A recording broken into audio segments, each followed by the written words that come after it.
और सिर्फ महंगी नहीं, हर एस्पेक्ट में ये फिल्म भरी है। जैसे भोजपुरी की शायद पहली फिल्म होगी जो लगातार 22 डेज शूट हुआ है कश्मीर में। जब आपने खेसारी जी को लॉन्च किया था तब वाले और अब वाले में कितना फ़र्क आया है?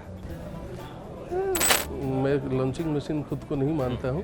ये कोइंसिडेंस है कि मेरे हाथों खेसारी लॉन्च हुआ और ये आज उसका बेटा भी रंग दे बसंती के थ्रू से लॉन्च हो रहा है। और बेटे आज के डेट का जनरेशन का है, वो बहुत कुछ सीख के आया है। सिर्फ मेरी नहीं, इंडस्ट्री की अभी तक की सबसे बड़ी फिल्में हैं। ना कोई प्रोड्यूसर ना, और उन्होंने एक कदम आगे बढ़ कर और बोले कि आप अगर सोच रहे हो कि इसको कश्मीर में शूट नहीं करके हम कहीं चीट करें उत्तराखंड में, तो मुझे चीटिंग नहीं करनी है, मैं एग्जैक्ट लोकेशन पे जाके शूट करूँगा। तो फौज का नौकरी कोई पेशा नहीं है, एक पैशन है।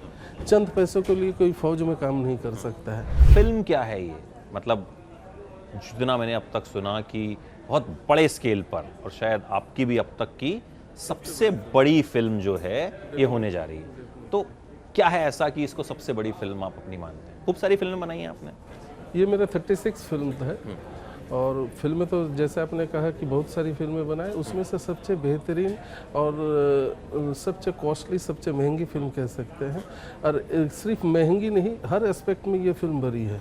जैसे भोजपुरी की शायद पहली फिल्म होगी जो लगातार 22 डेज शूट हुआ है कश्मीर में, और उसके बाद आजमगढ़, फिर अयोध्या, फिर मुंबई, तो तमाम जगह हम लोगों ने घूम के किया है। जैसे जिस तरह का रिक्वायरमेंट थे सीन्स के, स्टोरी के, सब्जेक्ट के, वैसे ही किया है। और ये फिल्म अगर बड़ी बन पाई है तो इसमें हमारी और बाकी आर्टिस्टों का योगदान बहुत नगण्य है। सारे क्रेडिट्स जाते हैं हमारे प्रोड्यूसर रोशन जी को, शर्मिला जी को। खेसारी जी को भी लॉन्च किया, खेसारी जी के बेटे को भी लॉन्च कर रहे हैं, तो क्या मतलब लॉन्चिंग मशीन कहा जाए आपको? नहीं, लॉन्चिंग मशीन कहना, मैं लॉन्चिंग मशीन खुद को नहीं मानता हूँ। ये कोइंसिडेंस है कि मेरे हाथों खेसारी लॉन्च हुआ और ये आज उसका बेटा भी रंग दे बसंती के थ्रू से लॉन्च हो रहा है, तो इत्तेफाक है बस। फ़र्क क्या है बाप और बेटे में? आपने दोनों को लॉन्च किया है और आपने दोनों से काम करवाया, तो फ़र्क बहुत है। बाप नया थे, बाप को बहुत कुछ सिखाना पड़ना, और बेटे आज के डेट का जनरेशन का है, वो बहुत कुछ सीख के आया है। हाँ, क्योंकि बाप का खून है उसमें। तो बाप ने अभी तक जो 100 फिल्मों में सीखा है, वो 101 फिल्म में वो एक्सपीरियंस दे रहा है अभी पहली फिल्म में। तो ये फ़ायदा है और इसके फ्यूचर काफ़ी ब्राइट है, जो मुझे लगता है। बाकी तो ऊपर वाले जाने। अच्छा, ये जो फिल्म है रंग दे बसंती, सबसे बड़ी फिल्म आपकी अब तक की कही जा रही है। 36 फिल्में आपने बना ली। सिर्फ मेरी नहीं, इंडस्ट्री की अभी तक की सबसे बड़ी फिल्में हैं। ना कोई प्रोड्यूसर, ना कोई डायरेक्टर, ना कोई आर्टिस्ट ने इतनी बड़ी फिल्म। वजह क्या है इसमें ऐसा? ये वजह ऐसा है कि ये सब्जेक्ट काफ़ी दिनों से मैं बनाया था और काफ़ी घूमने के बाद रोशन जी के पास जब सब्जेक्ट पहुंचा तो उन्होंने एक बार में हाँ कहा, और तभी मैंने भी ये सवाल उठाया था। ये फिल्म घूमने के पीछे रीज़न यही है कि ये फिल्म साधारण बजट की फिल्म नहीं है, ये 2-4 करोड़ में बनने वाली नहीं है। बोले कि वो मुझे नरेशन से ही पता चल गया था। और उन्होंने एक कदम आगे बढ़ कर और बोले कि आप अगर सोच रहे हो कि इसको कश्मीर में शूट नहीं करके हम कहीं चीट करें उत्तराखंड में, तो मुझे चीटिंग नहीं करनी है, मैं एग्जैक्ट लोकेशन पे जाके शूट करूँगा। कश्मीर की कहानी है तो कश्मीर में करेंगे। तो ये ब्लेसिंग इन डिस्गाइज हो गया मेरे लिए। और आज ये फिल्म बड़ी फिल्म है, सब आदमी अपना क्रेडिट चुराना चाहता है, लेना चाहते हैं, लेकिन मैं being a director, being a captain of the ship, मैं ये ऐलान करना चाहता हूँ कि ये रंग दे बसंती बड़ी बनने के पीछे सबसे बड़ी योगदान हमारे प्रोड्यूसर रोशन जी, शर्मिला जी को ही जाता है।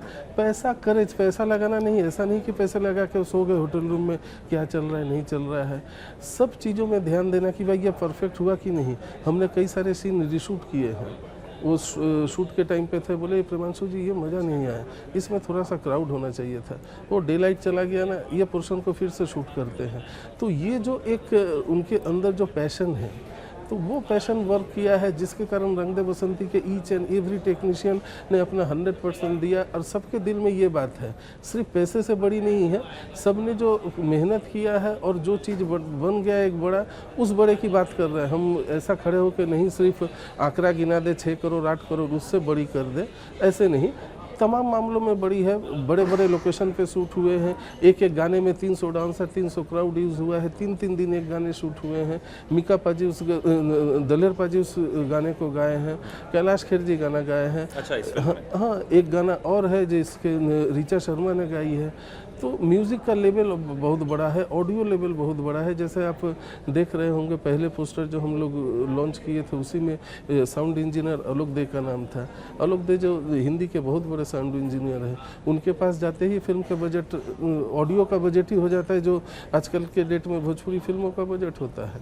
तो इस माने में ये फिल्म वाकई में बड़ी फिल्म है। जो कहानी आप बताना चाहें in a nutshell, being a director, आप ज़्यादा कुछ रिवील नहीं करना चाहेंगे, बट जितना बताना डायरेक्टर मैं चाहें। लॉग लाइन ही बताऊंगा। वन लाइन में अगर कहानी को कहा जाए तो फौज का नौकरी कोई पेशा नहीं है, एक पैशन है। चंद पैसों के लिए कोई फौज में काम नहीं कर सकता है, यही दर्शाती है हमारी पूरी कहानी। और इस बीच में हमने किस तरह से इमोशन को, एक्शन को, कॉमेडी को एक फैमिली पृष्ठभूमि पर किस तरह से सारी चीज़ों को पिरोया है, वही है रंग दे बसंती। तमाम रंग हैं जिसके देखने को मिलेंगे ऑडियंस को इसमें। अच्छा, मैंने टीज़र भी देखा फिल्म का और ज़बरदस्त उसमें खेसारी जी एक्शन करते हुए दिख रहे हैं भगवा कपड़ों में, तो उसके बारे में कुछ रिवील करना चाहेंगे? जैसे आपने टीज़र देखा, ज़बरदस्त है। तो वो है भगवा में, वो कोई गिमिक नहीं है, वो हमारे फिल्म का एक कहानी का पार्ट है जिसमें हीरो फौजी होते हुए भी उसको भगवा वस्त्र धारण करना पड़ता है। और जब जैसे टीज़र में लिखा हुआ है कि भगवा सिर्फ एक वस्त्र नहीं, शस्त्र भी है, तो भगवा को किस तरह से शस्त्र के हिसाब से उन्होंने यूज़ किया है, उसी पे आधारित है ये टोटल फाइट सीक्वेंस। मैं फिल्म पे ज़्यादा नहीं पूछूंगा क्योंकि आप ज़्यादा रिवील नहीं करेंगे, मुझे पता है। ये बताइए, जब आपने खेसारी जी को लॉन्च किया था तब वाले और अब वाले में कितना फ़र्क आया है? जमीन आसमान के फ़र्क है। कोई भी आदमी नया होता है, मेरी भी जो पहले डायरेक्टर अलग नज़र से देखता है चीज़ों को। हाँ, जो मैं एज अ इसीलिए मैं डायरेक्टर बता रहा हूँ, हाँ, आपसे तो जानना चाहूँगा। काफ़ी फ़र्क है।